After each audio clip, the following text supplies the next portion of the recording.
hello students तो बहुत छात्र छात्री हेतु प्रश्न आছিলে যে সকলোৱে কি কৰিছে আমাৰ এইচএসএলসি ৰিজাল্টৰ কথা কৈ আছে কিন্তু এইচএসৰ ৰিজাল্টৰ কোনো আপডেট নাই কিয় হেখিনি কথা ডিসকাস কৰিব ওলাইছো যে এইচএসৰ ৰিজাল্ট অৰ্থাৎ হায়াৰ সেকেন্ডাৰী ৰিজাল্ট কেতিয়া মানে দিয়াৰ সম্ভাৱনা আছে হেখিনি কথা আমি ডিসকাস কৰিম এতিয়া আমি যদি লাষ্ট ইয়াৰ চাও লাষ্ট ইয়াৰ আমাৰ কিন্তু ৰিজাল্ট দিছিল কেতিয়া 6 জুনত দিছিল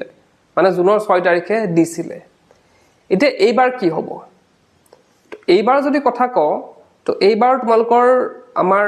বহি চোৱা কাম চলি আছে ধৰা বহি কমপ্লিট চোৱা হোৱা নাই আমাৰ এইচএসএলসি ক্ষেত্ৰত কি হৈছে তেওঁলোকৰ এমসিকিউ আছিল গটিকে পটাপট মেচিন দি চাই দিছে আৰু আমাৰ বাকিটো 45 মাৰ্কছৰে থাকে তো হেখিনি চাই হৈ গল গটিকে ৰিজাল্টটো ধৰা প্ৰায় হৈছেগে ৰেডি হৈছেগে কিন্তু আমাৰ এইচএসৰ ক্ষেত্ৰত কি হয় গুটে বহিখিনি চাব লাগে গটিকে টাইম অলপ বেছিকে লয় আৰু বহি এতিয়াও মানে কমপ্লিটলি চাই হোৱা নাই বহি চোৱা হৈ আছে তাৰ উপৰি আৰু এটা কথা কি যে ইলেকশন যেহেতু আহি আছে গটিকে তাৰ অলপ সময় লব তো এতিয়া এই বছৰ ৰিজাল্ট দিয়াৰ সম্ভাৱনা কেতিয়া হেখিনি কথা ডিসকাস কৰা আগতে তোমালোকে বোৰ্ড এক্সামৰ লগতে এখন ভাল কলেজত পঢ়িব বিচাৰিছা তেন্তে ফিজিক্স বাৰে লৈ আহিছে তোমালোকৰ বাবে এটা মহাপেক তোমালোকে সায়েন্সত পঢ়ি আছা নে কমাৰ্চত পঢ়ি আছা এটা মেটাৰ নকৰে কিন্তু এটা থাকিব লাগিব তোমালোকৰ কমন সাবজেক্ট আৰু হেতু হৈছে ম্যাথ এতিয়া আমি যদি আইআইএমত বিবিএ প্লাস এমবিএ কৰিব বিচাৰো তেন্তে আমি এটা এন্ট্ৰেন্স এক্সাম দিবলগীয়া হয় IPMAT সেই এন্ট্ৰেন্স এক্সামৰ প্ৰস্তুতিও আমাৰ ফিজিক্স বালাৰ দ্বাৰা আমি কৰিব পাৰিম ইয়াতে ইণ্ডিয়াৰ ভাল ভাল টিচাৰসকলৰ দ্বাৰা তোমালোকক পঢ়ুৱা হ'ব DBPS থাকিব সলিউশনৰ সৈতে উইকলি টেষ্ট থাকিব 15টা মক টেষ্ট থাকিব কোৱেশ্চন বেংক দিয়া হ'ব আৰু লগতে কোৱান্ট আৰু কাৰেন্ট এফেয়াৰ্স ডেপথ নলেজ দিয়া হ'ব আৰু এই বেটছত তোমালোকে পাবা টেলিফোনিক মেন্টৰশ্বিপ পাই যাবা সেমিনাৰ হ'ব ৱেবিনাৰছ তোমালোকে জয়েন কৰিব পাৰিবা অনলাইন আৰু তোমালোকৰ সেইখিনিয়ে তোমালোকৰ কেৰিয়াৰ এটা পাথ দেখাব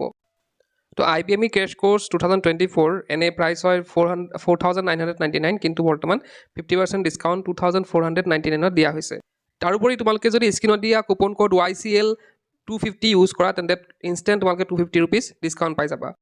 ডেসক্ৰিপচনত লিংক দিয়া হৈছে তাত গৈ তোমালোকে কোৰ্সটো বাই কৰিব পাৰা তো এই বছৰ এতিয়া আমি যদি চাও আমাৰ ধৰা মেটো গুটে দুমাহ আমাৰ ইলেকশন আছে প্ৰায় জুনৰ হয়তো 1-2 তাৰিখ মানলৈকে যাব ইলেকশনৰ ৰিজাল্ট দিউতে গতিকে আমি ক'ব পাৰো যে ইলেকশনৰ ৰিজাল্টৰ পিছতহে তোমালোকৰ হয়তো দিব পাৰে সম্ভাৱনা আছে ৰিজাল্ট দিয়াৰ দিবই পাৰো প্ৰথমতে যোৱা বছৰ জনেকে জুনৰ 6 তাৰিখে দিছিল এইবাৰো তেনেকুৱা সম্ভাৱনা আছে যে এইবাৰো হয়তো তেনেকুৱাই দিব হয়তো জুনৰ ফাৰ্স্ট উইকতে তোমালোকৰ ৰিজাল্ট ওলাব কিন্তু ইমান হুনকানে ওলাই কাৰণ যেহেতু বহিখিনি চোৱা কাম চলি আছে গতিকে অলপ টাইম লব নিশ্চিন্ত মনে বহি থাকিব পাৰা যেহেতু টাইম আছে গতিকে কোনো ধৰণৰ মানে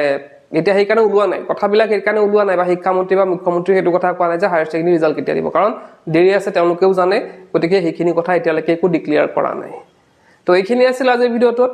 তেতা কেনে পালা ভিডিওটো কমেন্ট বক্সত জনাবা আজিৰ ভিডিওটো শেষ কৰি কি পঢ়ছে ইনকেল